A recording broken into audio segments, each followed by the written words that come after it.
মেহমানদারির গুরুত্ব। কয়েকটা হাদিস শুনলেই বুঝবেন গুরুত্ব কেমন। এর মধ্যে দুই একটা হাদিস শুনে একটু হাসি আসবে, বেশি জোরে হাসেন না, হালকা হাসি দিয়ে। হ্যাঁ, সহিহ বুখারীর 6475 নম্বর হাদিস। এই হাদিসের মধ্যে আছে, মান কানা ইউমিনু বিল্লাহি ওয়াল ইয়াউমিল আখিরি ফালইউকরিম দাইফা। যে ব্যক্তি আল্লাহকে বিশ্বাস করে, আখিরাতকে বিশ্বাস করে, সে যেন মেহমানকে সম্মান করে। সুবহানাল্লাহ।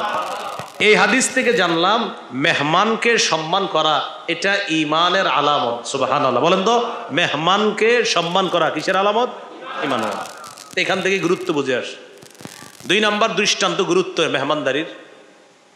সহিহ বুখারীর 1975 নম্বর হাদিস, 1975। এই হাদিসটা শোনার আগে একটু বুঝেন। নবীজির একজন সাহাবী আছে, নাম আব্দুল্লাহ ইবনে আমর ইবনুল আস। তিনি কি করে? সারাদিন রোজা রাখে আর সারা রাত নামাজ পড়ে।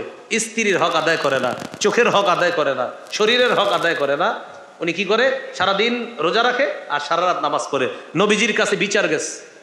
কার কাছে? নবীজির কাছে নালিশ গেছে, হুজুর আপনার সাহাবী কোনো খোঁজ খবর রাখে না পরিবারের। নবীজি তারা ডাকলেন। ডাকার পর রাসূলুল্লাহ সাল্লাল্লাহু আলাইহি সাল্লাম বললেন, আলাম উখবার আন্নাকা তাকুমুল লাইলা ওয়া তাসুমুন নাহার। কি ব্যাপার? আমি শুনলাম তুমি নাকি সারাদিন রোজা রাখো আর সারা রাত নামাজ পড়ো। সাহাবী বললেন, জি হুজুর। নবীজি বললেন, ফালা তাফাল, এটা আর করবা না। প্রতিদিন রোজা রাখবা না আর সারা রাত নামাজ পড়বা না। নাম ওয়াকুম, রাতের কিছু অংশ ঘুমাইবা আর শেষ রাতে তাহাজ্জুদ পড়বা। ওয়াসুম ওয়া আফতির, মাঝে মাঝে নফল রোজা রাখবা, ডেলি নফল রোজা রাখবা না। প্রয়োজনে যদি রাখতে হয় 3টা নফল রোজা রাখবা, 13, 14, 15। আর যদি আরো বেশি রাখতে চাও তাহলে সোমবার, বৃহস্পতিবার এই রোজাগুলা রাখবা আর 13, 14, 15 রাখবা। এটা বলার পর নবীজি বললেন, শোনো, ইন্নালি আইনিকা আলাইকা হাক্কা, তোমার উপর তোমার চোখের হক আছে। ওয়া ইন্নালি জাসাদিকা আলাইকা হাক্কা, তোমার উপর তোমার শরীরের হক আছে। ওয়া ইন্নালি জাওরিকা আলাইকা হাক্কা, তোমার উপর তোমার মেহমানের হক আছে। ওয়া ইন্নালি জাওজিকা আলাইকা হাক্কা, তোমার উপর তোমার স্ত্রীর হক আছে। তাহলে দেখেন এই হাদিসে আল্লাহ রসুল মেজবানের জন্য মেহমানদারি করা হক সাব্যস্ত করেছে, যে তোমার উপর হক মেহমানের মেহমানদারি করা। আব্দুল্লাহ, তুমি যে সারাদিন রোজা রাখো, সারা রাত নামাজ পড়ো, সারাদিন এই যে তুমি কোনো কাজ কারবার করো না, বাজার সদাই করো না, মেহমান আসলে তুমি কোনো খোঁজ খবর নাকি নেও না, তো তাদের খোঁজ খবরটা নিবে কে? তোমার চোখের হক আছে, তাই রাতে ঘুমাবা। তোমার শরীরের হক আছে, শরীরকে বিশ্রাম দিবা। তোমার স্ত্রীর হক আছে, বিবিকে সময় দিবা। আবার তোমার মেহমানের হক আছে, মেহমানকেও তুমি সময় দিতে হবে। এটা নবী শিখাইয়া দিলেন। তাহলে কি করতে হবে? ঘুমাইতে হবে, শরীরকে আরাম দিতে হবে।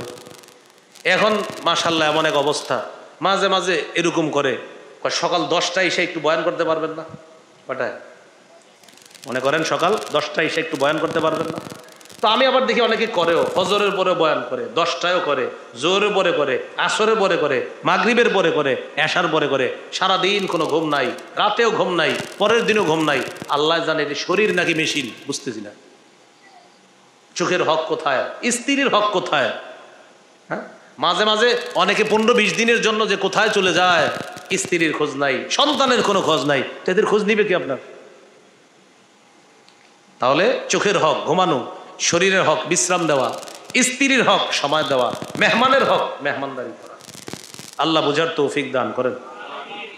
মেহমানের গুরুত্ব বুঝার জন্য আরেকটা হাদিস শোনেন, আবু দাউদের হাদিস, 3750 নম্বর হাদিস। এই হাদিসের মধ্যে রাসূল সাল্লাল্লাহু আলাইহি সাল্লাম বলেছেন, এটা আমার সাথে বলেন, বলেন, ঋণ পরিশোধ করা যেমন কর্তব্য, মেহমানদারি করা তেমন কর্তব্য। বলতো আপনার কাছে কেউ টাকা পায়, দিতে হবে কিনা? নবীজি বলে মেহমানদারিও করতে হবে। ঋণ পরিশোধ করা যেমন, তোমার বাসায় কোনো মেহমান আসলে তার মেহমানদারি করা তেমন। আবু দাউদের 3750 নম্বর হাদিস। রাসূলুল্লাহ সাল্লাল্লাহু আলাইহি সাল্লাম বলেন, লাইলাতুদ দাইফি হাক্কুন আলা কুল্লি মুসলিম, অন্তত এক রাত মেহমানদারি করা প্রত্যেকটা মুসলমানের কর্তব্য। ফামান আসবাহা বিফিনাইহি ফাহুয়া আলাইহি দাইন, যার আঙিনায় কোনো মেহমান উপস্থিত হয় ওই ব্যক্তি তাকে মেহমানদারি করা ঋণ পরিশোধ করার মতো। ঋণ যেমন পরিশোধ করতেই হবে, তোমার আঙিনায় মেহমান আসলে তার মেহমানদারিও করতে হবে, আমি নবী বলে দিলাম। তাহলে গুরুত্ব আছে না নাই? আরেকটা হাদিস শোনেন গুরুত্বের ব্যাপারে, সহিহ বুখারী 6137 নম্বর হাদিস। এই হাদিসের একটা অংশে একটু হাসি উঠবে, এটা আগেই বলছি আমি, দেখেন কি বলে। একদল সাহাবী নবীজির কাছে আসছে, আসার পর বলতেছে তাবা আসুনা, হুজুর আপনি আমাদেরকে বিভিন্ন এলাকায় পাঠান। ফানানজিলু বিকৌম, আমরা বিভিন্ন এলাকায় অবস্থান করি, অবস্থান করার পর ফালা ইয়াকুরুনানা, কিছু মানুষ আছে আমগো খাবার শেষ হওয়ার পরেও আমাদেরকে মেহমানদারি করে না। সাহাবীরা বলেন হুজুর আমরা বিভিন্ন এলাকায় যাই, কিছু এলাকায় এমন হুজুর আমগো খাবার টাবার থাকে না, এরা মেহমানদারিও করে না। নবীজি বললেন তাই নাকি? হ্যাঁ। ফাকালা রাসূলুল্লাহি সাল্লাল্লাহু আলাইহি ওয়াসাল্লাম ইন নাযালতুম বিকৌম ফাআম্মারু লাকুম বিমা ইয়ানবাগি লিদ-দাইফ ফাকবালু, তোমরা কোনো এলাকায় মেহমান হওয়ার পর ওই এলাকাবাসী যদি তোমাদের জন্য মেহমানদারির আয়োজন করে সেটা তোমরা গ্রহণ করে নিও। ওয়া ইল্লাম ইয়াফআলু, আর যদি তারা মেহমানদারির আয়োজন না করে ফাখুযু মিনহুম হাক্কাদ-দাইফ, তাহলে মেহমানদারির হক তাদের কাছ থেকে আদায় করে নিবা। তোমরা কোনো এলাকা যাওয়ার পর যদি মেহমানদারি করে তাহলে গ্রহণ করবা, আর যদি মেহমানদারি না করে এই মেহমানদারিটা তাদের কাছ থেকে গ্রহণ করে নিবা, মেহমানদারি তাদের কাছ থেকে গ্রহণ করে নিবা। এখান থেকে আবার আপনারা উল্টা বুঝেন না, ছুরি দইরা পিস্তল দইরা বললেন না খাওয়া, হ্যাঁ এরকম না। এখন ডাকাতি করলো আর বললো এটা তো মেহমানদারি না, এরকম না। কিন্তু আবার এটা নবী গুরুত্ব বুঝাইস, কোনো এলাকায় গেলা মেহমানদারি করলে গ্রহণ করবা, না করলে মেহমানদারি বুঝে নেওয়ার চেষ্টা করবা, এটা নবী বললেন। গুরুত্ব সম্পর্কে আরেকটা হাদিস শুনি। এক সাহাবীর নফল রোজা ভাঙাইছে মেহমান, এক সাহাবীর মানে মেজবান সাহাবীর নফল রোজা ভাঙাইছে মেহমান। এর মানে মেহমানকে খুশি রাখার জন্য প্রয়োজনে মেজবান নফল রোজা ভাঙতে হলে ভাঙতে হবে, তাও মেহমান খুশি করতে হবে। দলিল সহিহ বুখারী 6139 নম্বর হাদিস। সালমান ফার্সি রাদিয়াল্লাহু তাআলা আবু দারদা রাদিয়াল্লাহু তাআলা আনহুর বাসায় মেহমান হলেন। কোন সাহাবী? সালমান। আবু দারদা রাদিয়াল্লাহু তাআলা আনহুর বাসায় যাওয়ার পর খোঁজ নিলেন আমার ভাই আবু দারদা কোথায়। ভিতর থেকে তার স্ত্রী জবাব দিলেন তিনি নাই। কোথায়? কি আর করে, সারাদিন রোজা রাখে, সারা রাত নামাজ পড়ে। যে আরেকটা ঘটনা শোনাইছি ওনার মতন। তো কোথায় আছে? আছে হয়তো বাইরে আছে, একটু পরে আসবে। আবু দারদা রাদিয়াল্লাহু তাআলা আনহু আসলেন। আসার পর আবু দারদা রাদিয়াল্লাহু তাআলা সালমান রাদিয়াল্লাহু তাআলা আনহুর সামনে নিয়ে খাবার পরিবেশন করলেন। খাবার পরিবেশন করার পর মেজবান মেহমানকে ডেকে বলতেছে, মানে আবু দারদা রাদিয়াল্লাহু তাআলা সালমান রাদিয়াল্লাহু তাআলা আনহুকে বলতেছে কুল ফাইন্নী সাইম, তুমি খাও আমি রোজাদার। কি বলতেছে দেখেন, কুল ফাইন্নী সাইম, তুমি খাও আমি রোজাদার। সালমান রাদিয়াল্লাহু তাআলা আনহু বললেন লা আকুলু হাত্তা তাকুলা, তুমি না খাইলে আমি খাবো না। মেজবান বললেন তুমি খাও আমি রোজাদার, মেহমান বললেন তুমি না খেলে আমি খাবো না। রোজা ভাঙাইছে, ভাঙানোর পর মেজবানকেও খাওয়াইছে মেহমানও খাইছে, নফল রোজা কিন্তু এটা। সালমান রাদিয়াল্লাহু তাআলা আনহু জানছে যে উনি কি করে, রাতের বেলা সারা রাত নামাজ পড়ে, বিবিকে সময় দেয় না, এই জন্য বুদ্ধি করছে যে আজকে তোমার সাথে আমি ঘুমাবো। আবু দারদা রাদিয়াল্লাহু তাআলা আনহুকে বললেন ভাই আমি তো জানি আপনি মাশাআল্লাহ সারা রাত নামাজ পড়েন, আজকে আপনার সাথে আমি ঘুমাই। জি ঘুমাও। দুজন একসাথে এক রুমে গেলেন ঘুমাবে। সালমান রাদিয়াল্লাহু তাআলা আনহুকে শোয়া দিয়াস আবু দারদা রাদিয়াল্লাহু তাআলা আনহু গেছে নামাজে দাঁড়াবে। এই টাইমে সালমান রাদিয়াল্লাহু তাআলা আনহু টান দিয়ে নিয়ে আসছে, আসেন এদিকে, কি করেন? নামাজ পড়ব। নাম নাম আরবির বাংলা হলো ঘুমান, ঘুমান। তো ঘুমাইছে। কিছুক্ষণ ঘুমানোর পর আবার উঠছে নামাজ পড়ার জন্য। সালমান রাদিয়াল্লাহু তাআলা আনহু বললেন কোথায় যান? নামাজ পড়ব। ঘুমান। আবার ঘুম পাড়াইছে। একটু পর আবার উঠছে, আবার টাইমে ঘুম পাড়াইছে। কোথায় যান? কার? নামাজ পড়ব। ঘুমান আপনি। ফালাম্মা কানা আখিরুল লাইল, যখন শেষ রাত হলো তখন আবু দারদা রাদিয়াল্লাহু তাআলা আনহু উঠলেন তাহাজ্জুদের সময়। সালমান রাদিয়াল্লাহু তাআলা আনহু উঠলেন, বললেন চলেন এবার দুইজন তাহাজ্জুদ পড়ি। তাহলে কি হলো, রাতের অংশে পুরাটা পড়তে দিলাম। বলেন ঘুমান ঘুমান ঘুমান, ঘুম পাড়াইছে। শেষ রাতে ওইটা তাহাজ্জুদে দাঁড়াইছে। এরপর ফজরের নামাজ পড়ছে। ফজর পড়ার পর আবু দারদা সালমান রাদিয়াল্লাহু তাআলা আনহু বললেন ভাই তুমি আমার সাথে কি শুরু করছো বলো তো? কালকে আমার রোজা রাখতে দেও নাই, আজ সারা রাত তুমি আমারে নামাজ পড়তে দেও নাই, আমার এই আমলে বিঘ্নতা ঘটাইছো। তখন আবু দারদাকে সালমান রাদিয়াল্লাহু তাআলা আনহু বললেন, ইন্না লিরাব্বিকা আলাইকা হাক্কা, আপনার উপর আপনার রবের হক আছে, যে হকটা আপনি শেষ রাতে তাহাজ্জুদ পড়ে আদায় করছেন আর যে হকটা আপনি ফজর পড়ে আদায় করছেন। ওয়া ইন্না লিজাওজিকা আলাইকা হাক্কা, আপনার উপর আপনার বিবির হক আছে, এটা আপনি দীর্ঘদিন আদায় করেন না। বলে দিচ্ছি, রবেরটা আদায় করছেন, বিবিরটা আদায় করেন না। ওয়া ইন্না লিআইনিকা আলাইকা হাক্কা, আপনার উপর আপনার চোখের হক আছে, আপনি সারা রাত নামাজ পড়লে চোখের হক আদায় হবে না। এই জন্য চোখে ঘুম পাড়ায় চোখের হক আদায় করবেন, শরীরকে বিশ্রাম দিয়া শরীর হক আদায় করবেন, বিবিকে সময় দিয়ে বিবির হক আদায় করবেন, আর শেষ সাথে তাহাজ্জুদ করবেন, ফজর পরে আল্লাহর হক আদায় করবেন। হক আল্লাহরটা আদায় করতে হবে, বান্দারটা আদায় করতে হবে, চোখেরটাও আদায় করতে হবে, শরীরেরটাও আদায় করতে হবে, আপনি সব হক আদায় করতে হবে। এইগুলো শোনার পর আবু দারদা রাদিয়াল্লাহু তাআলা আনহু রওনা করলেন নবীর কাছে, দাঁড়াও তোমার নামে বিচার দিতেছে। নবীজির কাছে গেছে। কোন সাহাবী? মেজবান না মেহমান? মেজবান। মেজবান গেছে নবীর কাছে, হুজুর কি হয়েছে? সালমান আমার বাসায় গেছে কালকে, আমারে জোর করে আমার নফল রোজা ভাঙাইছে, নাইলে নাকি খাবে না। তো মেহমানরে খুশি করতে গিয়ে আমি রোজা ভাঙছি। আমি রাতের বেলা নামাজ পড়ি, সে আমারে আজকে রাত নামাজ পড়তে দেয় নাই, আমাকে বারবার সে ঘুম পাড়াইছে, আমাকে নামাজ পড়তে দেয় নাই। রাসূলুল্লাহ সাল্লাল্লাহু আলাইহি সাল্লাম বললেন, সাদাকা সালমান, সালমান যা করছে সঠিক কাজ করছে, যা বলছে সঠিক কথা বলছে। তাহলে এখান থেকে বুঝলাম মেহমানকে খুশি করতে হলে প্রয়োজনে মেজবানের নফল রোজাও ভাঙা লাগে। এখান থেকে মেহমানদারির গুরুত্ব আমাদের বুঝে আসলো। এ হলো 4 নাম্বার আলোচনা। আজকের 5 নাম্বার আলোচনা মেহমানদারির ফজিলত। মেহমানদারির 1 নাম্বার ফজিলত, মেহমানদারি কেউ যদি সুন্দরভাবে করতে পারে তার ঠিকানা জান্নাত। তিরমিজির হাদিস 1855 নম্বর হাদিস। এই হাদিসের মধ্যে আসছে রাসূলুল্লাহ সাল্লাল্লাহু আলাইহি সাল্লাম বলেন, উবুদুর রহমান, তোমরা রহমানের ইবাদত করো। ওয়া আতইমুত তাআম, তোমরা খাবার খাওয়াও, ক্ষুধার্তকে মেহমানদারি করাও, গরিবকে মেহমানদারি করাও, ধনীকে মেহমানদারি করাও, আত্মীয় স্বজনকে মেহমানদারি করাও। ওয়া আফশুস সালাম, সালামের ব্যাপক প্রচার প্রসার করো। তাদখুলুল জান্নাতা বিসালাম, নিরাপদে আল্লাহর জান্নাতে প্রবেশ করে নাও। রহমানের ইবাদত করো, মেহমানদারি করো, সালামের ব্যাপক প্রচার প্রসার করো, জান্নাতে প্রবেশ করো। তাহলে মেহমানদারি জান্নাতে যাওয়ার কারণ। আরেকটা ফজিলত শোনেন, জান্নাতের অনিদ্য সুন্দর বালাখানা আছে। এই বালাখানা কারা পাবে? যারা পাবে তাদের মধ্যে এক শ্রেণী হলো যারা দুনিয়াতে সঠিকভাবে অন্তর থেকে ইখলাসের সাথে মেহমানদারি করেছে, তাদেরকেও আল্লাহ ওই অনিদ্য সুন্দর বালাখানা দান করবে। তিরমিজির হাদিস 2527 নম্বর হাদিস। এই হাদিসের মধ্যে আছে, ক্বালা রাসূলুল্লাহ সাল্লাল্লাহু আলাইহি ওয়াসাল্লাম, ইন্না ফিল জান্নাতি লাগুরাফা, নবীজি বলেন জান্নাতের মধ্যে কিছু বালাখানা আছে। ইরা যুহুরুহা মিন বুতুনিহা ওয়া বুতুনুহা মিন যুহুরিহা, যেই বালাখানার বাহিরের সৌন্দর্য ভিতর থেকে দেখা যায় আর ভিতরের সৌন্দর্য বাহির থেকে দেখা যায়।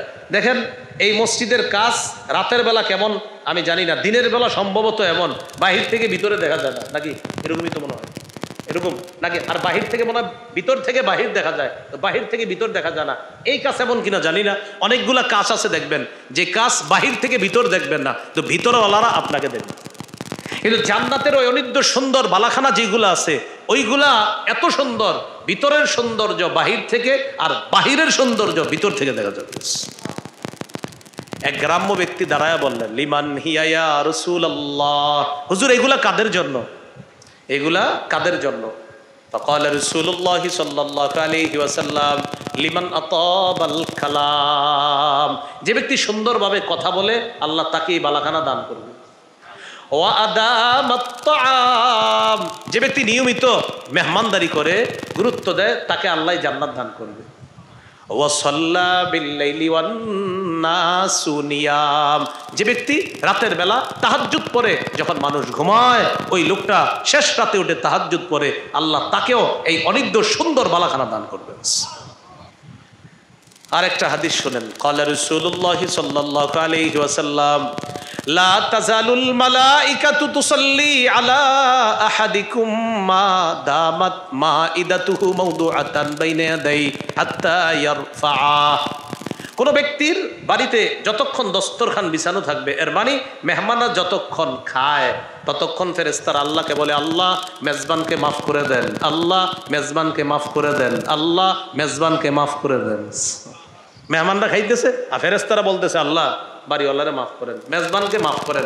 খায় মেহমানরা, ফেরেশতারা বলে, আল্লাহ মেজবানকে আপনি মাফ করে দেন। এই হলো একটা ফজিলত জানলাম। আজকের 5 নাম্বার আলোচনা শিখলাম মেহমানদারির। 6 নাম্বার আলোচনা, মেহমানদারির খাবার বরকতি খাবার। এটা একটু বলেন তো সবাই, মেহমানদারির খাবার বলেন, আবার বলেন, মেহমানদারির খাবার। সহিহ বুখারী 6141 নম্বর হাদিস। এটা একটু মন দেন, কারণ এই হাদিসটা পৃথিবীর শ্রেষ্ঠ মুসলিম উম্মত যিনি, তার সম্পর্কে। কে? আবু বকর সিদ্দিক রাদিয়াল্লাহু তাআলা। উনি শ্রেষ্ঠ মুসলিম উম্মত। তিনি একদিন রাতের বেলা, মানে একদিন মেহমান নিয়ে আসছে বাসায়। আবু বকর সিদ্দিক যা আবি দাইফিন আও বি আদিয়াফ, একজন বা একাধিক মেহমান বাড়িতে নিয়ে আসছে। হাদিসের বর্ণনাকারীটা নাম যদি পারেন একটু মুখস্থ রাখেন, নাম আব্দুর রহমান, মানে আবু বকর সিদ্দিক রাদিয়াল্লাহু তাআলা আনহুর ছেলে আব্দুর রহমান এই হাদিসের বর্ণনাকারী। ছেলের নামটা কেন বলাইলাম একটু পরে বুঝবেন। তো আব্দুর রহমান বলেন, আমার আব্বা আবু বকর সিদ্দিক রাদিয়াল্লাহু তাআলা মেহমান নিয়ে আসছে বাসায়। মেহমানদেরকে বাড়িতে রাইখা আব্বা চলে গেছে নবীজির কাছে। তো আব্বার চিন্তা হলো, আমার আম্মা বাড়িতে আছে, আমি আছি, আমরাই মেহমানদের মেহমানদারি করব। এই চিন্তা আব্বা কোনো টেনশন ছাড়াই নবীজির কাছে চলে গেছে। ইতিমধ্যে বাড়ির সদস্য যারা আছে, আব্দুর রহমান মানে আবু বকর সিদ্দিকের ছেলে রাদিয়াল্লাহু তাআলা আনহুর ছেলে আর তার মা, তারা মেহমানের সামনে খাবার পেশ করছে। মেহমানরা জবাব দিলেন, আমরা খাবো না। কেন?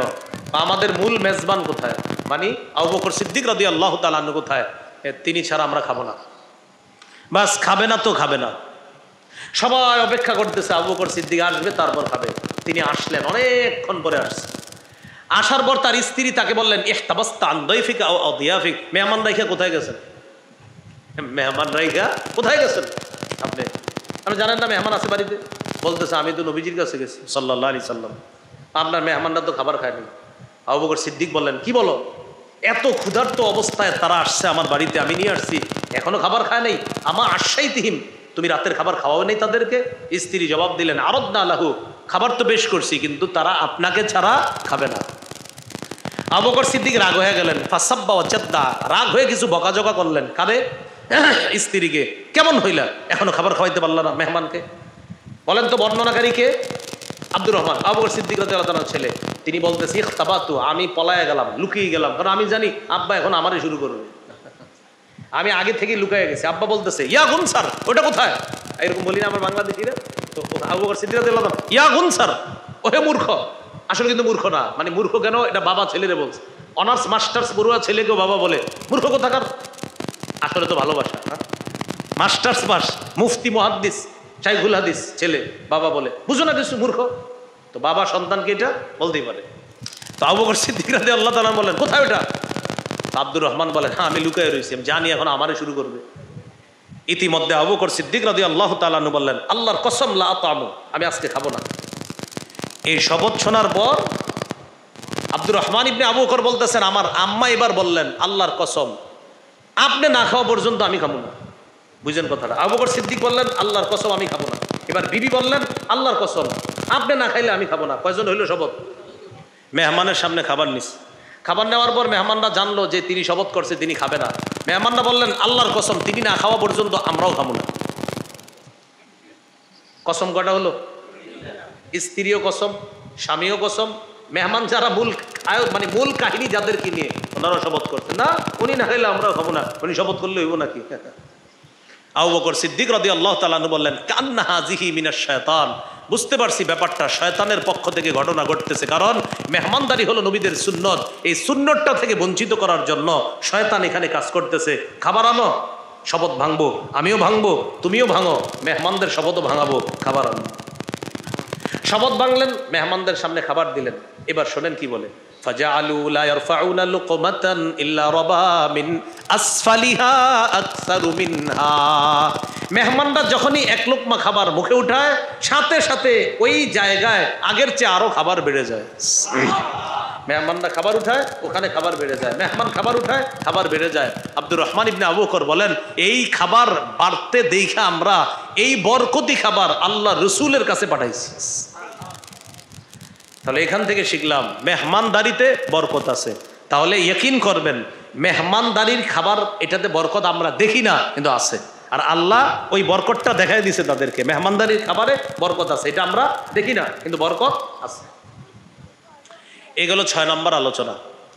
আজকের 7 নম্বর আলোচনা মেজবানের করণীয়।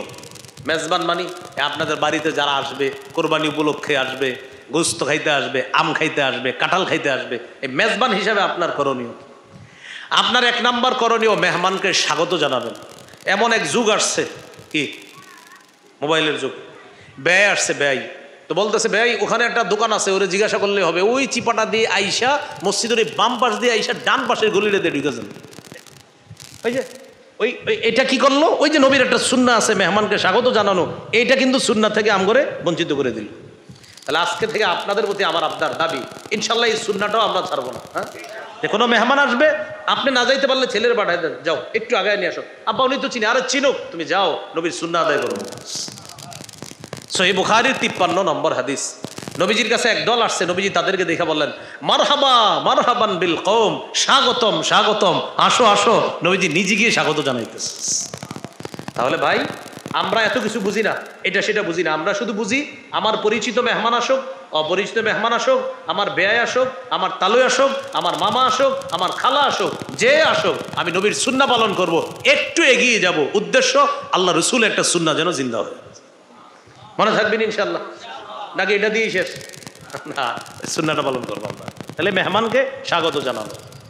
2 নাম্বার, মেহমান বাড়িতে আসার সাথে সাথে নগদ কিছু পরিবেশন করবেন।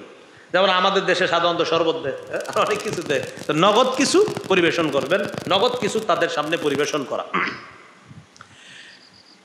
সহিহ মুসলিমের বর্ণনায় আসছে, জাবের রাদিয়াল্লাহু তাআলা আনহুর বাড়িতে নবীর একদল সাহাবী গেছে মেহমান হয়ে হঠাৎ, তো তিনি নগদ কি করলেন, নগদ কররবা ইলাইহিম খুবজান ওয়া খাল্লা, তাদের সামনে তিনি পেশ করলেন রুটি আর সিরকা।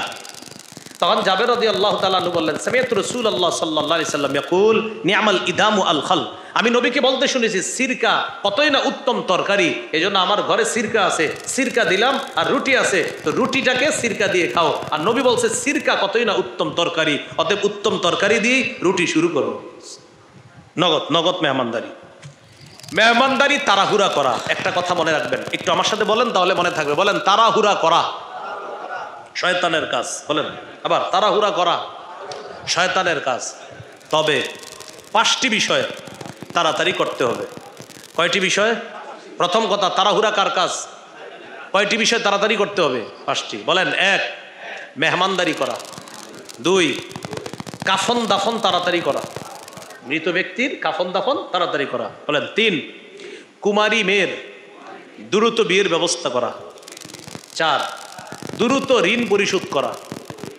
5, নগদ তওবা করা। মানে এই তওবা এখনই করতে হবে, আপনি এরকম না যে আমি দেখি আগামী শুক্রবারে করবো, না না, এখনই তওবা করতে হবে। এই 5 কাজ তাড়াতাড়ি করতে হবে। মেহমানদারি করা, 2 নাম্বার মৃত ব্যক্তির কাফন দাফন করা, 3 নাম্বার কুমারী মেয়ের দ্রুত বিয়ের ব্যবস্থা করা, 4 নাম্বার দ্রুত ঋণ পরিশোধ করা, 5 নাম্বার আপনি নগদ তওবা করা, এগুলা বিলম্ব না করা। তাহলে মেজবানের জন্য দ্বিতীয় করণীয়টা আমরা জানলাম, দ্রুত ঘরে যা আছে এটাই মেহমানের সামনে পরিবেশন করা।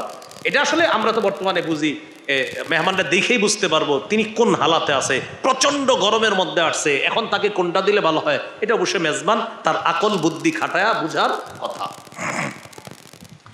মেজবানের জন্য 3 নাম্বার করণীয়, মেহমানের সামনে এমন খাবার পরিবেশন করা যে খাবারটা মেহমান পছন্দ করে। এর মানে আগে থেকে আপনি জানবেন আচ্ছা উনি কি কি পছন্দ করে। যেমন আপনার মেয়ের শ্বশুর আসবে আপনার বাড়িতে, তো বললেন তোর শ্বশুর কি কি পছন্দ করে একটু আগে থেকে বল, তো আপনি আগে থেকে এগুলো তৈরি করে রাখছেন। এখন উনি আসার পর তার পছন্দনীয় খাবারগুলো তার সামনে যখন দিবেন, প্রথমত মেহমানদারির সব পেয়ে গেলেন, দ্বিতীয়ত তিনি দেখা মনে মনে একটা খুশি হবে, ওই খুশিটা হওয়ার কারণে, এটার কারণে আল্লাহ আপনার প্রতি খুশি হয়ে যাবে। এটা হলো তার পছন্দনীয় খাবার পেশ করা।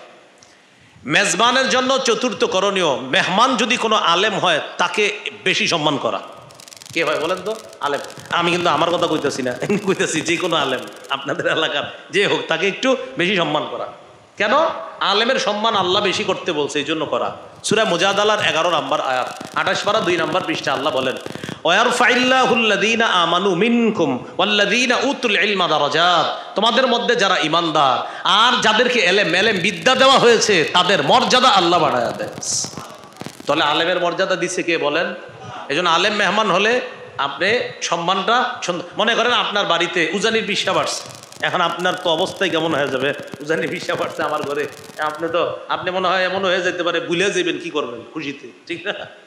এরকম মানে মেহমান হিসাবে অনেক সময় আমাদের খুশির মাত্রা কমে, খুশির মাত্রা বাড়ে। তো এই আর কি। মেজবানের জন্য পঞ্চম করণীয়, কোন রকম কৃত্রিমতা না করা। ঘরে যা আছে বাস ওইটাই দিবেন। আপনি এরকম প্রকাশ করবেন না যে আসলে আমি আরো ভালো কিছুর করি নাই, এরকম না। আপনার যা আছে সেটাই। কেন আপনি এমন কোনো ভাব নেবেন যে আমি আরো পারি? এটা দরকার নেই। সহিহ বুখারীর বর্ণনা, ওমর ইবনুল খাত্তাব রাদিয়াল্লাহু তাআলা আনহু বলেন, নুহিনা আনিত তাকাল্লুফ, আমাদেরকে কৃত্রিমতা প্রদর্শন করতে নিষেধ করা হয়েছে। কৃত্রিমতা প্রদর্শন করতে নিষেধ করা হয়েছে। এটা হলো মেজবানের জন্য করণীয়। মেজবান এগুলা করবে মেহমানের জন্য। আজকের 8 নম্বর আলোচনা, সর্বশেষ আলোচনা, মেহমানের জন্য করণীয় কি? মেহমানের জন্য করণীয় 1 নম্বর, মেহমান মেজবানের বাড়িতে গিয়ে প্রথম সালাম দিবে। কি করবে? সালাম দিবে। ওই যে ইব্রাহিম নবী যে ঘটনা শোনাইলাম, মেহমানরা কি করছে? ইব্রাহিম নবীকে প্রথম সালাম দিস। তাহলে এখান থেকে শিখলাম সালাম দেওয়া। বুখারীর 12 নম্বর হাদিসে আছে, ইসলামের সর্বোত্তম শিষ্টাচারের মধ্যে অন্যতম 2টি শিষ্টাচার হলো ইতআমুত তাআম, খাবার খাওয়ানো, আরেকটা হলো ইফশাউস সালাম, সালামের ব্যাপক প্রচার প্রসার করা। এটা হলো ইসলামের অন্যতম 2টি সৌন্দর্য, একটা আরেকটা হলো সালাম বিনিময় করা। তাহলে মেহমান আইসা মেজবানকে সালাম দিবে, এটা 1 নম্বর কাজ। মেহমানের দ্বিতীয় কাজ, মেহমান মেজবানের বাড়িতে আইসা যে খাবার খাবে, খাবারের দোষ ধরবে না। মা আবা রাসূলুল্লাহ সাল্লাল্লাহু আলাইহি ওয়াসাল্লাম তাআমান কত্তু ইনিশতাহাহু আকালা ওয়া ইন কারিহাহু তারাকা। আল্লাহ রাসূল কোনো খাবারের দোষ ধরতেন না কখনো। মন চাইলে খাইতেন না, কিন্তু খাবারের দোষ বলতেন না, যে এটা খারাপ হয়েছে, এটাই হয়েছে, সে হয়েছে, বলতেন না। 100 বিয়ের মধ্যে 100টা বিয়ের খাবারেরই দোষ হয়। 99টা কয়টা? 100টা। ওই অতিথি যারা যায়, এর মধ্যে 2-3 জন অতিথি কমন এমন থাকে, এরা আইসে আপনার মানে যত ভালো হোক, ওই জায়গাটা একটু এরকম হইলে ভালো হইতো। এই জাতীয় লোক যাদেরকে পাবেন না, মসজিদে চান্দা উঠে খাওয়াইবেন এদেরকে, যে ভাই তুমি আল্লাহর রাস্তায় আসো, তোমরা আমরা খাওয়াই, আসো, তোমার কি সমস্যা, যেখানে তো খালি এত দোষ দরকার, তুমি আসো, তোমারে খাওয়াই। এলাকাও পাবেন এরকম কিছু, এদের কাজই হলো কোথায় কত দোষ ধরা যায়। এই আপনি দেখবেন এর যে কোনো জায়গায় নিয়ে যাবেন, আইসে বলবে সব ঠিক ছিল, বাকি গোস্তটা আরেকটু জাল হইল, মানে সব ঠিক আছে, এটা ভুল ধরবে, এটা দোষ ধরবে। কেন? 2টা পরিবারের নতুন বন্ধন হইতেছে, এখানে দোষ চর্চা হইলে বন্ধনটা কি মজবুত হবে না, এটা হালকা হবে, শুরু থেকেই শুরু করে। তো এদের জন্য কি করবেন? এই মসজিদে জুমার দিন ঘোষণা দিবেন যে যারা যারা বেশি খাওয়ার ইচ্ছুক আর খাওয়ার দোষ ধরেন, আপনাদেরকে আমরা চান্দা উঠাই দিব, আপনি মন মতো কিচ্ছু কিনা খান যান। কি করার এদের জন্য? কিছু এরকম অপদার্থ সব সমাজের মধ্যে থাকে, সারাক্ষণ খালি দোষ চর্চা, তারা যা করা, খাবারের দোষ না ধরা এলো মেহমানের জন্য দ্বিতীয় করণীয়। খাবারের দোষ ধরবেন না। মেহমানের জন্য 3 নম্বর করণীয়, মেহমান খাবার খাওয়ার পর অনেকগুলা দোয়া আছে, দোয়া করবে। আলহামদুলিল্লাহিল্লাযী আত'আমানা ওয়া সাকানা ওয়া জাআলানা মিনাল মুসলিমিনা বা ওয়া জাআলানা মুসলিমিনা, এটা একটা। আল্লাহুম্মা আত'ইম মান আত'আমানি ওয়াসকি মান সাকানি আকালা তাআমাকুমুল আবরার ওয়া সাল্লাত আলাইকুমুল মালায়েকা। আরেকটা সুন্দর দোয়া এটা করতে পারেন, আল্লাহুম্মা বারিক লাহুম ফিমা রাযাকতাহুম, আল্লাহ এই মেজবানের যে রিজিক আছে, এই রিজিকে আপনি ভরপুর বরকত দান করেন। অগফির লাহুম ওয়ারহামহুম, আল্লাহ মেজবান ভাইকে আপনি মাফ করে দেন, তার প্রতি আপনি দয়া করেন। মেহমানের জন্য এটা হলো 3 নম্বর করণীয়, মেজবানের পরিবারের বরকতের জন্য তিনি দোয়া করা। মেহমানের 4 নম্বর করণীয়, মেহমান আকল খাটায় বোঝার চেষ্টা করবে আমি যার বাসায় মেহমান হলাম, তিনি কতটুকু প্রস্তুত, কতটুকু সময় আমাকে মেহমানদারি করার জন্য প্রস্তুত, এটা মাথায় রাখতে হবে আপনার। যেমন আপনারা 10 জন গেছেন মেহমান হইয়া, এর মধ্যে আপনারা যাওয়ার পর বুঝতে পারলেন তিনি যেই ঘরে মেহমানদারি করতেছে সেখানে 5 জনের বেশি বসা যায় না, তাহলে গ্রুপ হইতে হবে কয়টা? 2টা। 5 জন গিয়ে খাবে, আপনারা তাড়াতাড়ি বের হয়ে যাবেন। কিছু মেহমান আছে এমন, ওরা ভিতরে ঢুকার পর নিয়ত করে খাওয়ার পর ঠান্ডা ঠান্ডা কোথায়, বাস ঠান্ডা আনে। দই হইলে মনে হয় একটু সুন্দর হইতো আর কি, দইও আনায়। এরপরে পান সুপারি এটা করার পরে আচ্ছা রং চা হইলে একটা আলাদা ভাব আসতো ভিতরের মধ্যে। আচ্ছা বালিশ আসেনি, একটু দেন তো শুই। বাইরে কয়জন দাঁড়ায় রয়েছে? মাথায় আপনার কেন আকল খাটান না কেন? আপনি আরো যিনি খাবেন দই টুই তো বাইরে এসেও খাইতে পারেন না, ওনে বৈশাই এই সেই ছোট মেয়েটার বিয়ে হয়েছিনি, আর কি অবস্থা, শরীর টরীর ঠিক আছে নি, জমি জমা ঠিক আছে নি। মেজবান লজ্জায় বলতে পারতেছে না ভাই আল্লাহর হস্তে বাইরন না, উনি বসে থাকবে। সূরা আহজাবে আল্লাহ এটা নিষেধ করছে, ফাইদা তাইমতুম ফান্তাশিরু, খাবার শেষ চলে যাও। ওয়ালা মুস্তানিসিন আলি হাদিস, কথাবার্তা বলার জন্য গল্পগুজব করার জন্য বসে থাকো না, বাইরে না মেহমান আর অপেক্ষা করতেছে, যাও তোমার খানা শেষ বের হোক। বিয়ে খাইতে গেছেন এক জায়গায়, 4টা টেবিল আছে, কথার কথা 4 জায়গায় বসাইছে আপনাদেরকে, ধরেন 10 জন করে 4 দশে 40, মেহমান গেছেন 100 জন, বাকি রয়েছে আরো 60 জন। তার মানে আপনারা 40 জন খেয়ে উচিত হলো তাড়াতাড়ি কিভাবে এখান থেকে যাওয়া যায়, কারণ অনেক মেহমান দাঁড়িয়ে আছে, তারা বসবে, তারা খাবে। এটা মেহমানের আকল থাকতে হবে। এ হলো 4 নাম্বার করণীয়। মেহমানের 5 নাম্বার করণীয়, মেহমান মেজবানের হালাত বুঝার চেষ্টা করতে হবে। দাওয়াত ছাড়া তার ঘরে না যাওয়া, দাওয়াত ছাড়া কারো ঘরে গিয়ে খেয়ে আসা মানে চোরের মতো বের হয়ে আসা। তো কথা মনে রাখা। সাধারণত মাহফিলগুলোতে এই সমস্যাগুলো হয়। মাহফিলে হুজুরে খাওয়াবে, মনে করেন এক বাড়িওয়ালা নিয়ত করছে, এই এলাকার এক ভাই নিয়ত করছে আমি হুজুরে খাওয়াবো, মাশাআল্লাহ নিয়ত করছে। এখন উনি চিন্তা করছে হুজুর আসবে আমার ঘরে, কথার কথা উজানে 20 সাবরে উনি খাওয়াবে। তুমি চিন্তা করলেন 20 সাবের সাথে হয়তো 5-7 জন আসবে, আচ্ছা 10 জনের খাবার রাখি আমি। উদ্দেশ্য কয়জন মেহমানদারি? 1 জন। পাক করলেন কয়জনের? 10 জনের। তো 20 সাবরে নিয়ে গেছে ঘরে, ওনার সাথে 30 জন ঢুকছে পিছনে। কয়জন? 30 জন। ঢুকার পর ওই মেজবান যিনি আছে টেনশনে পড়ে গেছে। উনি সবাই দেখে কি করছে জানেন? পিছনের দরজা দিয়ে আরেকজনের টাকা দিয়ে পাঠাইছে, চাচা তাড়াতাড়ি আপেল টাপেল নিয়ে আয়। এরে বুঝতে দিতেছে না, আপেল কমলা আঙ্গুর চানাচুর আরো বাড়ায় আইনা এবার সবাইরে দিতেছে, চানাচুর দেয়, আপেল দেয়, আঙ্গুর দেয়, বেদানা কমলা সব দেয়, বুঝায় ভাই আল্লাহর রাস্তায় খায়া বের হন না, আসলটা না খায়া তো যাবো। আপনি যাই দেন কিন্তু খামু তো আসলটা।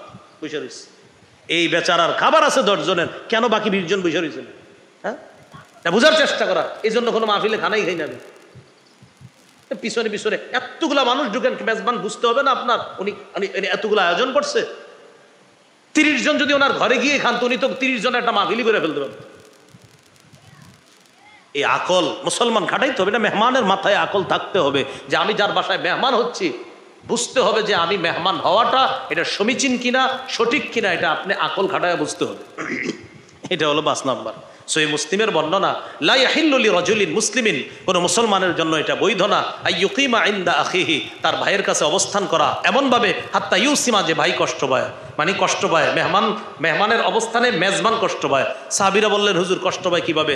এইভাবে কষ্ট পায়, ও বৈশা রয়েছে খাওয়ার আশায়, কিন্তু মেজবান তো দিতে পারতেছে না। নবীজি বলতেছেন ও বৈশা রয়েছে খাওয়ার আশায়, মেজবান দিতে পারতেছে না, তো এটা মেজবানের জন্য কষ্ট। আপনারা বলেন আপনার ঘরে কেউ গেলে আপনি কি তাকে বের করে দিতে পারবেন? তাহলে কি অবস্থা হবে আপনার? না পারবেন কিছু কইতে, না পারবেন সইতে, না পারবেন আপনার মূল অতিথিকে আপনি মেহমানদারি করতে। বাস আজকে থেকে নিয়ত করে নেন আমরা সুচিন্তিত মেজবানও হব, মেহমানও হব, আমরা কারো কষ্টের কারণ হব না। সারা জীবন মনে রাখবো যে আমি মেহমান হয়ে মেজবানের কষ্টের কারণ হব না, আর আমি মেজবান হয়ে মেহমানের কষ্টের কারণ হব না। অর্থাৎ আমি মেজবান হলেও মেহমানের জন্য যেন কষ্টদায়ক কিছু না করি, আর আমি মেহমান হলে কোনো মেজবানকে যেন আমি কষ্ট না দিই, আর মেজবান হলে মেহমানকে যেন আমি কষ্ট না দিই। মনে থাকবেন ইনশাআল্লাহ। এই 8টি কথা আজকে আমরা জানলাম মেহমানদারিকে কেন্দ্র করে। এই জন্য ভাই মেহমানদারির আলোচনা থেকে যেটা বুঝলাম, এটা গুরুত্বপূর্ণ একটা ইবাদত, এটা জান্নাতে যাওয়ার কারণ, এটা নবীদের সুন্নাহ। কিন্তু এই সুন্নাহটাকে আমরা এখন বানিয়ে ফেলছি একটা রসুম। কি রসুম? যে মেহমানদারি হওয়া মানে ওই বাড়িতে 8টা থেকে 2টা বক্সের মধ্যে গান বাজবে দুপুর পর্যন্ত, এরপর মেহমানরা আসবে, বুঝায় আমার বাড়িতে আজকে কিছু একটা হইতেছে। ছিল ইবাদত? বলেন ছিল কি? বানায় ফেললো কি? গজব। বলেন কি বানাইছে? মেহমানদারি। বলেন ছিল কি? বানিয়ে ফেললো কি? যে ইবাদতে আপনি জান্নাতে যাবেন। 8টা থেকে ছাড়ছে বক্স 2টা, বাস চলছে তো চলছে। কি কিছু একটা ঘটবে এই বাড়িতে। আছে কি ঘটবে?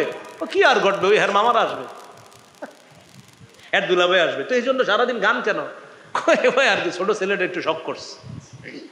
এগুলো করেন না, এগুলো করেন না। মেহমানদারি ইবাদত, ইবাদতটা গজবে রূপান্তরিত করবেন না। আল্লাহ আমাদেরকে বোঝার তৌফিক দান করেন। তাহলে এই গুরুত্বপূর্ণ কথাগুলা আমরা মনে রাখার চেষ্টা করব। তাহলে আজকে থেকে আমরা একজন চিন্তিত মেজবান হব, চিন্তিত মেহমান হব। আমি মেহমান হয়ে মেজবানের কষ্টের কারণ হব না, আমি মেজবান হয়ে মেহমানের কষ্টের কারণ হব না। বলেন ইনশাআল্লাহ। ইব্রাহিম নবীর সম্মানিত মেহমানরা ইদাখলু আলাই, যখন ইব্রাহিম নবীর কাছে প্রবেশ করলেন, ফকালু সালামা, তারা ইব্রাহিম নবীকে সালাম দিলেন। কলা সালামুন, ইব্রাহিম নবী পাল্টা তাদের জন্য শান্তির দোয়া করলেন। কওমুম মুনকারুন, মনে মনে বললেন এরা কারা, অপরিচিত লাগতেছে, এরা কারা। এটা ইব্রাহিম নবী মনে মনে বললেন। কওমুন, এমন এক জাতি, মুনকারুন, যারা অপরিচিত। এই অপরিচিত মানুষগুলা কারা? তো তিনি চিন্তা করলেন তারা মনে হয় মেহমান হবে, অতিথি হবে। ইব্রাহিম নবী তাড়াতাড়ি ভিতরে গেছে। ফারাগা ইলা আহলিহি ফাজাআ বিইজলিন সামিন, চুপে চুপে তাড়াতাড়ি স্ত্রীর কাছে গেলেন। সেখান থেকে একটা মোটা তাজা বাছুর ভাজি করে, ফ্রাই করে মেহমানদের সামনে নিয়ে আসলেন। ফাকাররাবাহু ইলাইহিম ক্বালা আলা তাকুলুন, মেহমানদের সামনে খাবার রাখছে, রাখার পর মেহমানরা খায় না। এটা হলো 26 নম্বর পারার 20 নম্বর পৃষ্ঠায় কথাগুলা, 12 পারায় আছে। ফালাম্মা রাআ আইদিয়াহুম লা তাসিলু ইলাইহি, ইব্রাহিম নবী যখন দেখলেন মেহমানদের হাত খাবারের দিকে যায় না, তখন ইব্রাহিম নবী তাদেরকে বললেন আলা তাকুলুন, আচ্ছা আপনারা খান না কেন, আপনারা খাবেন না? মেহমানদেরকে বললেন। ফাআউজাসা মিনহুম খিফা, মনে মনে একটু ভয় পাইছে ইব্রাহিম নবী, মনে মনে একটু ভয় পাইছে। ভয় কেন পেলেন? ওই জামানায় কোনো মেহমানের সামনে খাবার রাখলে তিনি যদি না খাইতেন, তখন মেজবান বুঝতেন সে মনে হয় আমার শত্রু। সাধারণত শত্রুরা মেহমানদারি গ্রহণ করতেন না। সেই সূত্রে ইব্রাহিম নবী মনে করলেন আমার সামনে যারা, তারা মনে হয় আমার শত্রু, এজন্যই তো আমি খাবার পরিবেশন করার পরেও তারা আমার খাবার গ্রহণ করতেছে না। তো ইব্রাহিম নবী বললেন আলা তাকুলুন, আপনারা কি খাবেন না? মনে মনে ভয় পেলেন কেন? একটু আগে বললাম, মনে হয় শত্রু। মেহমানরা ইব্রাহিম নবীর অবস্থা দেখে বুঝতে পারছে যে ইব্রাহিম নবী আমাদেরকে ভয় পেতেছে। মেহমানরা বললেন ক্বালু লা তাখাফ, আপনি ভয় পাবেন না, ভয়ের কোনো কারণ নেই। এটা হলো 26 পারায়, 12 পারায় আছে। ইন্না উরসিলনা ইলা কওমি লূত, আমাদেরকে লূত নবীর জাতির কাছে পাঠানো হয়েছে, আমাদেরকে লূত নবীর জাতির কাছে পাঠানো হয়েছে, আপনি ভয় পাবেন না। ওয়াবাশশারুহু বিগুলামিন আলিম, তারা জানায় দিলেন ইব্রাহিম নবীকে আমরা মানুষ রূপে মেহমান হয়ে আপনার বাসায় আসলেও আমরা মানুষ না, আল্লাহর পক্ষ থেকে প্রেরিত ফেরেশতা। ওয়াবাশশারুহু বিগুলামিন আলিম, তারা ইব্রাহিম নবীকে একটা জ্ঞানী পুত্র সন্তানের সুসংবাদ দিলেন যে আপনার স্ত্রী সারার একটা ছেলে হবে, তার নাম হবে ইসহাক। ফেরেশতারা সুসংবাদ দিয়ে দিলেন। فأقبلت امرأته في صرة فصكت وجهها وقالت عجوز عقيم, ইব্রাহিম নবীর বিবি সারা ঘরের ভিতরে আছে। তিনি যখন শুনলেন তার সন্তান হবে, গাল চাপড়াইতে চাপড়াইতে বাইরে আসছে। আয়েশা বলতেছে আমার সন্তান হবে আজুজুন আকিম, এক তো আমি বৃদ্ধা মহিলা, আবার আমি বন্ধা। এক হলো বৃদ্ধা, আবার বন্ধা। বন্ধা মানি যার সন্তান হয় না, আর আমি বৃদ্ধা। তাহলে বৃদ্ধা সেই হিসাবে আমার সন্তান হবে না, আবার বন্ধা সেই হিসাবে তো সন্তান হবেই না, আমার নাকি সন্তান হবে? ফেরেশতারা জবাব দিলেন ক্বালু কাযালিকি ক্বালা রাব্বুক, সারাকে বললেন তোমার রব এমনটি বলেছেন, তোমার রব যা বলেছেন সেটাই হবে। এই বৃদ্ধা আর বন্ধা অবস্থায়ও তোমার গর্ভ থেকে আল্লাহ সন্তান ভূমিষ্ঠ করে আল্লাহর ক্ষমতা আল্লাহ দেখায় দিবে। তাহলে এখান থেকে একটা শিক্ষা আমাদের গুরুত্বপূর্ণ, আল্লাহ সব পারে। বলেন সবাই আল্লাহ। বলেন বন্ধা বৃদ্ধা তার গর্ভেও সন্তান দিতে পারেন কে? সূরা শুরা 49-50 নম্বর আয়াতে আছে, লিল্লাহি মুলকুস সামাওয়াতি ওয়াল আরদ ইয়াখলুকু মা ইয়াশা ইয়াহাবু লিমান ইয়াশাউ ইনাসাও ওয়া ইয়াহাবু লিমান ইয়াশাউ যুকুর। আসমান জমিনের রাজত্ব আল্লাহর, তিনি যা ইচ্ছা তা সৃষ্টি করেন। তিনি চাইলে কাউকে কন্যা সন্তান দান করেন, তিনি যাকে ইচ্ছা তাকে ছেলে সন্তান দান করেন। আও ইউযাওয়িজুহুম যুকরানা ওয়া ইনাসা, তিনি যাকে ইচ্ছা তাকে ছেলে মেয়ে উভয়টা দান করেন। ওয়া ইয়াজআলু মান ইয়াশাউ আকীমা, তিনি যাকে ইচ্ছা তাকে বন্ধা বানাবেন। কি শিখলাম? ছেলে মেয়ে অথবা ছেলে মেয়ে উভয়টা, অথবা কিচ্ছু হবে না, ক্ষমতা কার? আল্লাহ। তাহলে মূল আলোচনায় ফিরে যাই। সারা বললেন আমি বৃদ্ধা, আমি বন্ধা, আমার নাকি আবার ছেলে হবে, তাও নামও বলে দিছে ইসহাক। ফেরেশতারা বললেন হ্যাঁ তোমার রব বলেছেন, অতএব হতেই হবে, হবেই হবে, যেহেতু আল্লাহ বলছে। ইন্নাহু হুয়াল হাকীমুল আলীম, আল্লাহ মহাপ্রজ্ঞাময় মহাজ্ঞানী, আল্লাহ মহাপ্রজ্ঞাময় মহাজ্ঞানী। আমরা টোটাল আলোচনা থেকে একটা বিষয় বুঝতে পারলাম, ফেরেশতারা ইব্রাহিম নবীর ঘরে মেহমান হয়ে আসার একটা উদ্দেশ্য আমরা পেয়ে গেলাম, সেটা হলো তার স্ত্রী সারার গর্ভে একটা সন্তান হবে, এই সুসংবাদ দেওয়ার জন্য। ইব্রাহিম নবী নবুয়তি বিচক্ষণতার মাধ্যমে পাল্টা আরেকটা প্রশ্ন করলেন ফেরেশতাদের, ক্বালা ফামা খাতবুকুম আইয়ুহাল মুরসালুন, ও প্রেরিত ফেরেশতাগণ তোমাদের মূল উদ্দেশ্যটা কি একটু বলো তো। আমারে তো ছেলের সুসংবাদ দিলা, তোমাদের মনে হয় আরো কোনো উদ্দেশ্য আছে, একটু বলো তো। ইব্রাহিম নবী এটা বিচক্ষণতার মাধ্যমে বুঝছে। ফেরেশতারা বললেন হ্যাঁ আপনি সঠিক ধরছেন, সুবহানাল্লাহ, আমাদের আরেকটা উদ্দেশ্য আছে। ক্বালু ইন্না উরসিলনা ইলা কওমিম মুজরিমিন, আমাদেরকে পাঠানো হয়েছে এক অপরাধী সম্প্রদায়ের কাছে। এই অপরাধী সম্প্রদায় হলো আপনার ভাতিজা লূত আলাইহিস সালাতু ওয়াস সালামের সম্প্রদায়। লূত নবীর জাতির কাছে আমাদেরকে পাঠানো হয়েছে। বিসমিল্লাহ। তাদের অপরাধ সূরা শুআরার 165 থেকে 69 নম্বর আয়াতে আল্লাহ বলেন, আতাতুনাজ যুকরানা মিনাল আলামিন, তোমরা এই পৃথিবীর মধ্যে তোমরাই কেন এমন যে তোমরা খালি পুরুষের কাছে গমন করতে চাও? নাউজুবিল্লাহ বলেন। ওয়া তাযারুনা মা খালাকা লাকুম রাব্বুকুম মিন আজওয়াজিকুম, আর তোমাদের জন্য আল্লাহ যে নারী সৃষ্টি করেছেন স্ত্রী, তাদেরকে তোমরা ছেড়ে দাও, তাদের পরিবর্তে তোমরা পুরুষের কাছে কেন গমন করতে চাও? এগুলা তোমাদের কেমন বদ অভ্যাস? বাল আনতুম কওমুন আদুন, তোমরা সীমা লঙ্ঘনকারী সম্প্রদায়। ক্বালু লা ইল্লাম তানতাহি ইয়া লূত লাতাকুনান্না মিনাল মুখরাজিন, তারা বলল লূত তুমি যদি এসব কথা বলা থেকে বিরত না হও তাহলে তুমি বহিষ্কৃতদের অন্তর্ভুক্ত হবা, মানি আমরা তোমাকে এলাকা ছাড়া করুন। নাউজুবিল্লাহ বলেন। লূত আলাইহিস সালাতু ওয়াস সালামকে ট্রিট দিছে, হুমকি দিছে।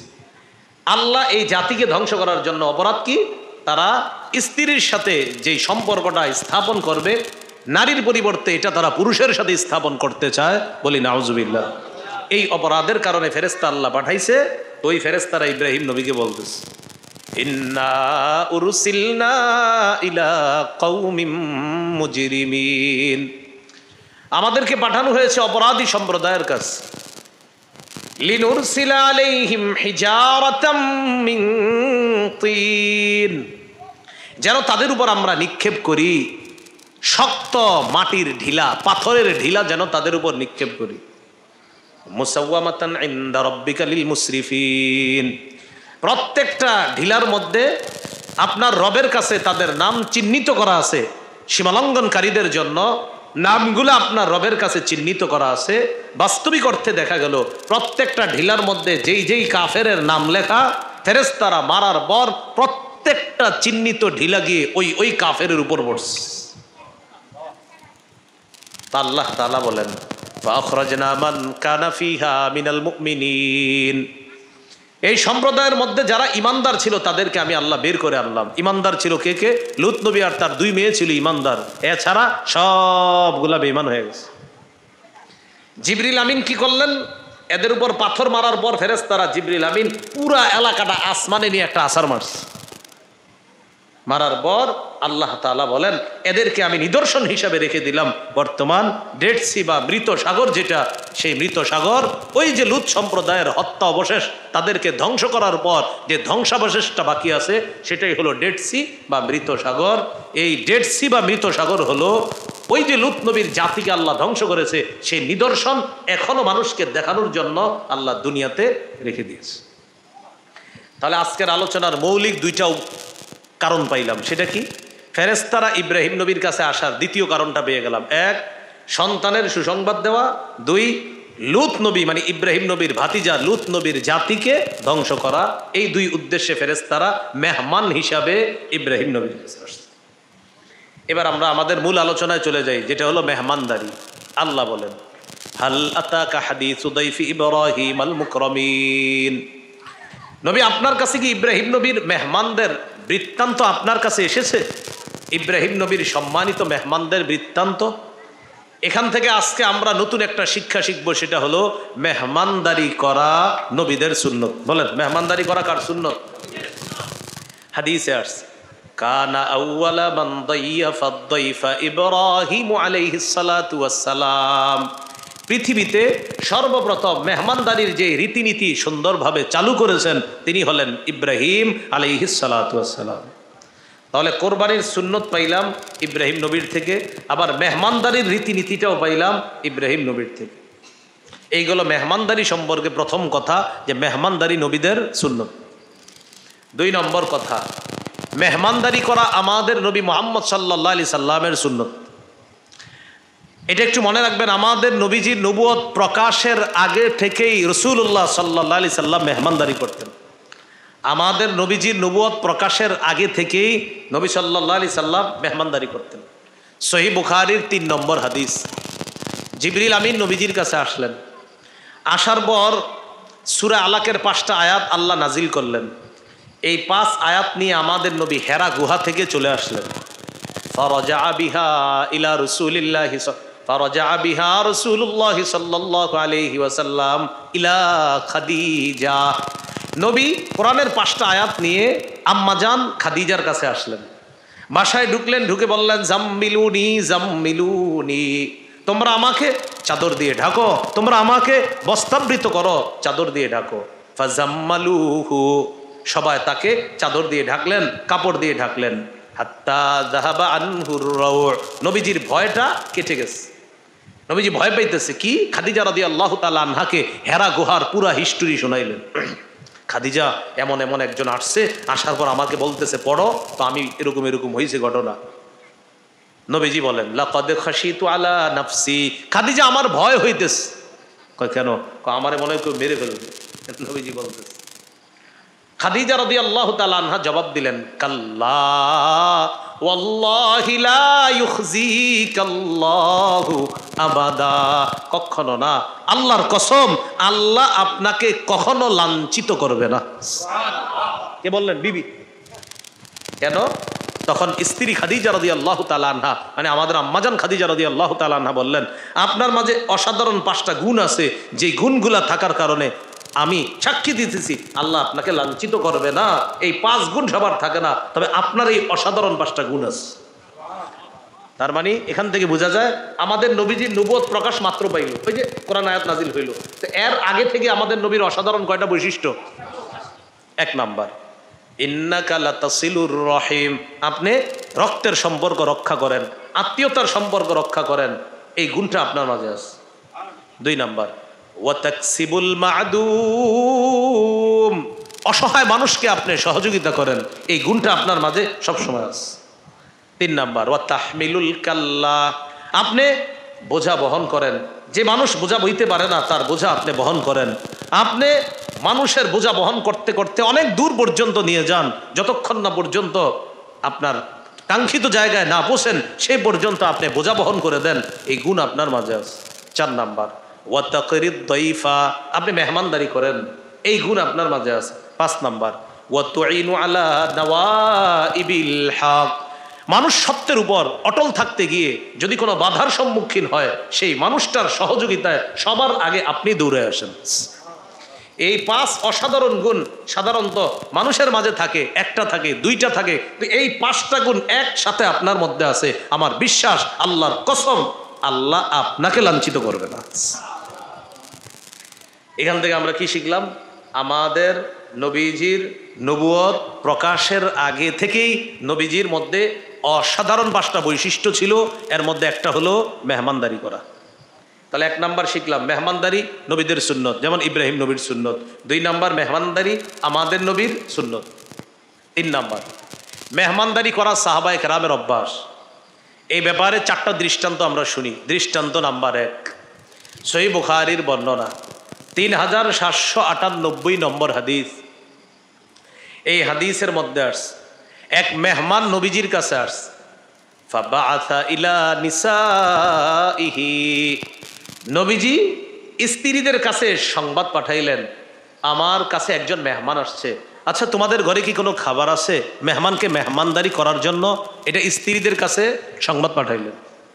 ফাকুলনা মা মা'না ইল্লাল মা, স্ত্রীরা জবাব দিলেন, আমাদের ঘরে পানি ছাড়া কিছু নাই। কি ছাড়া? এটা বুঝেন কথাটা কি বলছে? আমাদের ঘরে, এখান থেকে একটু আমরা বুঝি। আমাদের কারো ঘরে যদি পানি থাকে আর কোনো খাবার নাই, আমাদেরকে কেউ যদি বলে ভাই খাবার আছে, তখন আমরা কি বলি? না না, খাবার টাবার নাই। পানি ছিল কিন্তু কি বলি আমরা? না, খাবার টাবার নাই। নবীর বিবিরা কি বললেন? ঘরে পানি ছাড়া। এখান থেকে বোঝা যায় নবীর বিবিরা পানিটারও একটা খাবার মনে করতেন, কারণ তাদের ঘরে মাসের পর মাস এই পানি থাকতো, খাবার, মাঝে মাঝে খেজুর, এই 2টা ছাড়া আর খাবার থাকতো না। এই জন্য বললেন যে ঘরে পানি ছাড়া আর কোনো খাবার নাই, একটা খাবার আছে, কি? পানি। তো নবীজি সাল্লাল্লাহু আলাইহি সাল্লাম চিন্তা করলেন, মেহমানদের তো আর শুধু পানি দিয়ে খাওয়ানো যাবে না। নবীজি একটা ঘোষণা করলেন, মাইয়াজুম্মু হাযা আও মাইয়ুদিফু হাযা, আচ্ছা তোমাদের মধ্যে কেউ আসো আমার এই মেহমানকে মেহমানদারি করবা? একটু মাথায় আনেন কথাটা, মেহমান নবীর, নবী বলতেছে আমার মেহমানকে মেহমানদারি করবা, আসো কেউ? ফাকামা রাজুলুম মিনাল আনসার, এক আনসারী সাহাবী দাঁড়িয়ে বললেন, হুজুর আমি আছি। সুবহানাল্লাহ। ফানতালাকা বিহি ইলা ইমরাআতিহি, সাহাবী মেহমানকে নিয়ে চলে গেলেন বাড়িতে, স্ত্রীর কাছে গেলেন, গিয়ে বললেন, আকরিমি দাইফা রাসূলিল্লাহি সাল্লাল্লাহু আলাইহি ওয়াসাল্লাম, বাসায় আল্লাহ রসুলের মেহমান নিয়ে আসছি, মেহমানকে সম্মান করো, যথেষ্ট খাতিরদারি করতে হবে, কারণ এটা সাধারণ মেহমান না, এটা আল্লাহ রসুলের মেহমান। স্ত্রী বললেন, হ্যাঁ আপনি মেহমান নিয়ে আসছেন, বুঝে শুনে আনছেন? মা ইনদানা ইল্লা কুতুসি বিয়ানিনা, ঘরে তো বাচ্চাদের খাবার ছাড়া আর কোনো খাবার নাই, আপনি খাওয়ার মতো খাবার নাই, আমি খাওয়ার মতো খাবার নাই, বাচ্চাদের একটু খাবার আমি কষ্ট করে সংগ্রহ করছিলাম, এটা ছাড়া আর কিচ্ছু নাই ঘরে। মেহমান কার? রসুলের। ঘরে নাকি খাবার নাই? স্বামী বললেন, কিছু করার নাই, সাবধান, তোমার 3টা কথা বলি, মন দিয়ে শোনো। হাইয়ি তাআমাক, ঘরে যেই খাবার আছে বাচ্চাদের, ওটাই তুমি তৈরি করো। ওয়া আসবাহি সিরাজাক, বাতিটা জ্বালায় দাও। 3 নাম্বার, ওয়া নাউমি সিবিয়ানাকি ইদা আরাদু আশা, বাচ্চারা রাতের খাবার চাইলে ভুলভাল বুঝ দিয়ে ঘুম পাড়ায় দিবা, ঘুমাও ঘুমাও, দিতেছি দিতেছি, এগুলা বইলা ঘুম পাড়ায় দিবা। তাহলে বাচ্চাদের খাবার তৈরি করো, আপাতত বাতিরা জ্বালাও, বাচ্চারা চাইলে ঘুম পাড়ায় দিবা। ফাহাইয়া আত-তাআমাহা, স্ত্রী খাবার তৈরি করলেন, তৈরি করার পর এবার মেহমানের সামনে খাবার দিবে, মেহমানকে বসাইলেন, বসানোর পর স্বামী স্ত্রীকে বুদ্ধি দিলেন, তুমি এক কাজ করবা, বাতিটা ঠিক করার বাহানায় বাতিটার কাছে দাঁড়ায়া বাতিটা নিভাইয়া দিবা। কয় বাতি কেন নিবাবো? বাতি নিবানোর পর, কারণ মেহমান ওই জামানায় মেজবান ছাড়া খাইতেন না, তো এই জন্য মেহমান খাবার দেওয়ার পর বলবে, ভাইজান আপনি খাবেন না, আপনার স্ত্রী খাবে না, বাতি জ্বলবে না, আমি আর তুমি অন্ধকারে মুখ নাড়াবো, মেহমান খাবে আর আমরা 2জন শুধু মুখ নাড়াবো, যেন মেহমান বুঝে যে আমরাও খাইতেছি, আর খানা না আসা পর্যন্ত তোমার খালি বাতি ঠিক করতেই থাকবা, কিন্তু বাতি যেন না জ্বলে। তো বাচ্চাদেরকে ঘুম পাড়াইয়া দিচ্ছে। সুম্মা কাবাত কান্নাহা তুসলিহু সিরাজাহা, বিবি বাতির কাছে গেছে, বাতিটাকে ঠিক করার বাহানায় আতফা আতহু বাতিটা একদম নিবাইয়া দিছে। নিবাইয়া দেওয়ার পর এবার খালি গুতায়, মানে মনে করেন বাতি ঠিক করে, আহারে ঠিক হইতেছে না, আহারে ঠিক হইতেছে না, আমরা বাংলাদেশি ভাষায় আর কি, এর মানে ইচ্ছা করেই ঠিক করতেছে না। এদিক দিয়ে তারা দুইজন খাবারের অভিনয় করতেছে। হাদিসে আসছে ইউরিয়ানিহি আন্নাহুমা ইয়াকুলান, তারা দুইজন মেহমানরে বুঝাইতেছে, মেহমান সাহেব আমরাও খাইতেছি, আপনিও খান। মেহমানের খাবার শেষ, বাতিও ঠিক। ফাবাতা তাবিয়াইন, রাতের বেলা স্বামীও ক্ষুধার্ত, স্ত্রী ক্ষুধার্ত, বাচ্চাগুলাও ক্ষুধার্ত, সব ক্ষুধা নিয়ে রাতে ঘুমাইছে। সকালবেলা সাহাবী নবীজির কাছে গেছে, নবীজি তারে দেখে বলতেছে, কি ব্যাপার? দহিকা রব্বুনা আও আজিবা রব্বুনা মিন ফাআলিকুমা আল্লাইলা, গত রাতে তুমি আর তোমার স্ত্রী মেহমানের সাথে যা করলা, তোমাদের এই কর্মকাণ্ডে আল্লাহ খুশিতে হাসি দিয়ে কোরআনের আয়াত নাজিল করে দিছে। আল্লাহ খুশি হয়েছে, আবার হাসি দিছে, আবার কোরআনের আয়াত নাজিল করছে। সূরা হাশরের 9 নম্বর আয়াত, ওই আয়াতে আল্লাহ বলেন, ওয়ায়ুসিরুনা আলা আনফুসিহিম ওয়ালাউ কানা বিহিম খাসাসা। নবীর সাহাবীদের অভ্যাস হলো এমন, তারা নিজেদের প্রচন্ড প্রয়োজন থাকা সত্ত্বেও তারা নিজেদের উপর অন্যদেরকে প্রাধান্য দেয়। এটা হলো আমার নবীর সাহাবীদের বৈশিষ্ট্য। সুবহানাল্লাহ। এই হলো সাহাবীদের মেহমানদারির একটা দৃষ্টান্ত। আরেকটা দৃষ্টান্ত দেখি, ইবনু আবিদ দুনিয়া হাদিসের কিতাব 20 নম্বর হাদিস। এই হাদিসের মধ্যে আসছে নবীজির একদল সাহাবী ছাত্র মাদ্রাসাতুস সুফা, সেখানে পড়াশোনা করতেন। মদিনায় নবীজির প্রতিষ্ঠিত প্রথম মাদ্রাসা, ওই মাদ্রাসায় সাহাবায়ে কেরাম পড়াশোনা করতেন। তো সেখানে যারা থাকতেন তাদেরকে বলা হতো আসহাবুস সুফা। তো হাদিসের মধ্যে আসছে, কানা আসহাবুস সুফাতি ইযা আমসাউ ইনতালাকার রাজুলু বির রাজুল ওয়ার রাজুলু বির রাজুলাইন। আসহাবে সুফা যারা, রাতের বেলা তাদেরকে একজন সাহাবী একজন ছাত্রকে বাসায় নিয়ে যাইতেন মেহমানদারি করার জন্য। ওর রাজুলু বির রাজুলাইন, আবার কোনজন দুইজন সাহাবীকে নিয়ে যাইতেন মেহমানদারি করার জন্য, যেটা বর্তমানে আমরা বলি জায়গির। কি বলি? জায়গির বলি অথবা লজিং বলি। ওই যে মাদ্রাসার ছাত্রদেরকে খাওয়ান না আপনারা, এটা লজিং বা জায়গির। মনে রাখবেন, মাদ্রাসার ছাত্রদেরকে খাওয়ার মানি হলো আল্লাহ রসুলের মেহমানকে আপনি মেহমানদারি করতেছেন। তো নবীজির মাদ্রাসার ছাত্র যারা ছিলেন, একজনকে হয়তো একজন নিয়ে যাইতেন অথবা একজন দুইজনকে নিয়ে যাইতেন। আর নবীজির একজন সাহাবী ছিল, নাম সাদ ইবনে উবাদা। ফাআম্মা সাদ ইবনে উবাদা ফাকানা ইয়ানতালিকু বিসামানিলা কুল্লা লাইলা। সাহাবী সাদ ইবনে উবাদা প্রতি রাতে 80 জন সাহাবীর মেহমানদারি করতেন। মাসে না ডেলি রাতে? কয়জন? কেউ একজন, কেউ দুইজন। আর সাদ ইবনে উবাদা 80 জন প্রতি রাতে নিয়ে যেতেন, আসো বাসায় আসো, 80 জন। এই হলো সাহাবায়ে কেরামের মেহমানদারি। ইবনে আবিদ দুনিয়া এই কিতাবের 49 নম্বর হাদিসের মধ্যে আছে, আব্দুল্লাহ ইবনে ওমর রাদিয়াল্লাহু তাআলা আনহুমার বর্ণনা, তিনি বলেন, আহাব্বুত তাআমি ইলাল্লাহ মা কাসুরাত আলাইহিল আইদি। যে খাবারের মধ্যে হাত বেশি পড়ে ওই খাবার আল্লাহর কাছে বেশি প্রিয়। এর মানে যেই খাবারে মেহমান বেশি হয় ওই খাবার আল্লাহর কাছে সর্বাধিক পছন্দনীয় খাবার হয়। আর একটা দৃষ্টান্ত শুনেন, নতুন বিয়ে করছে এক সাহাবী, নাম আবু উসাইদ আস-সাঈদী, বুখারীর বর্ণনা 5597 নম্বর হাদিস। হাদিসের বর্ণনাকারী সাহাবীর নাম সাহাল ইবনে সাদ আস-সাঈদী। যার ব্যাপারে বর্ণনা করতেছেন তার নাম আবু উসাইদ আস-সাঈদী। একটু মনে রাখেন, আবু উসাইদ আস-সাঈদী, বাস আবু উসাইদ একটু। উনি নতুন বিয়ে করছে। বিয়ে করার পর অলিমা, অলিমা মানে অর্থাৎ ছেলেপক্ষ মেয়ে পক্ষ সবাই ছেলের বাড়িতে আইসা অলিমা খাবে। তো বর্তমানে আমরা বলি বরযাত্রী, কি বলি? কন্যাযাত্রী বলেনি কেউ, বলে না। কারণ কন্যার বাপের বরযাত্রী বলা হয় বর্তমান যুগে। কন্যার বাপের গলার মধ্যে পাড়া দিয়ে হলেও 300 জন গিয়ে তার বাড়িতে মেহমান হয়ে আমরা খেয়ে আসা, এটাকে বলা হয় বরযাত্রী। তো এই হলো বরযাত্রী। কন্যাযাত্রী কিন্তু শুনবেন না, অথচ উচিত ছিল কন্যাযাত্রী, হয়ে গেছে বরযাত্রী। উচিত ছিল অলিমা করা, করে কি? বৌভাত,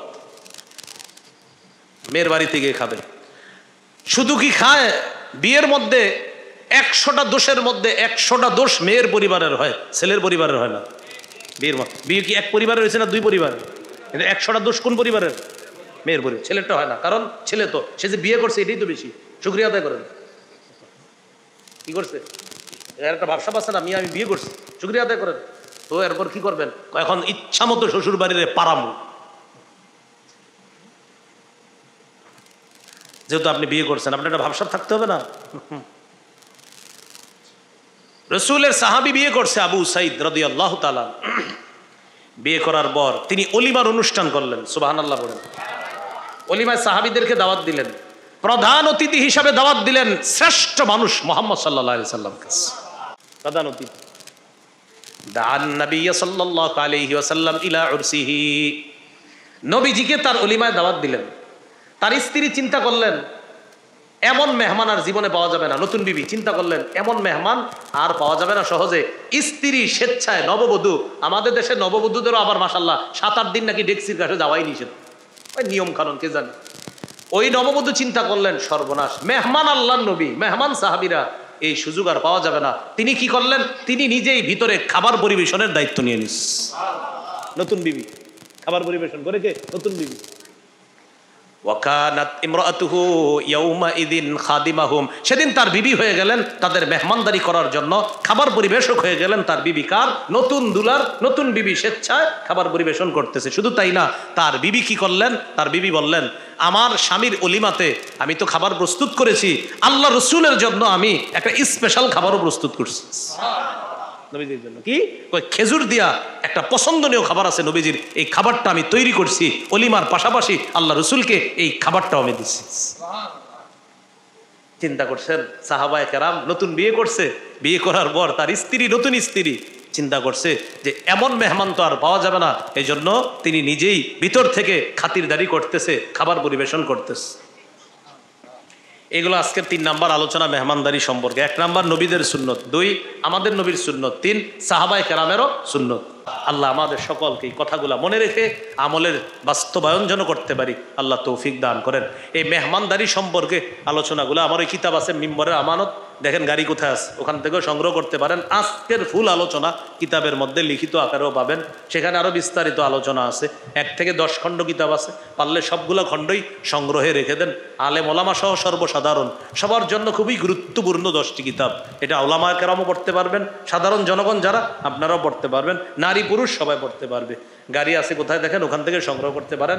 এখান থেকে না পারলে ওই অনলাইন থেকে সংগ্রহ করতে পারবেন। অনেকে ব্যবসা করতেছে, আপনার বাড়িতে এনে পৌঁছায় দিবে কিতাব। আল্লাহ আমাদের সকলকে আজকে যে কথাগুলো শুনলাম বললাম আমল করার তৌফিক দান করেন। কষ্ট পান নাই তো আপনারা? কষ্ট নিয়ে না, এটা তো কষ্টের কথা না। মানে আমরা আজকে থেকে বাস এইভাবে চলার চেষ্টা করব। আমি হয়তো কখনো মেহমান হব, হয়তো কখনো মেজবান হব, তো আজকে থেকে আমি চিন্তা করব আমি মেজবান হব সুন্নাত জিন্দাকারী মেজবান, আমি মেহমান হব সুন্না জিন্দাকারী মেহমান হব। আল্লাহ আমাদের সকলকে এই কথাগুলা বুঝে শুনে আমল করার তৌফিক দান করেন। সুবহানাল্লাহি ওয়া বিহামদিহি, সুবহানাল্লাহি ওয়া বিহামদিহি, আশহাদু আল্লা ইলাহা ইল্লাল্লাহ।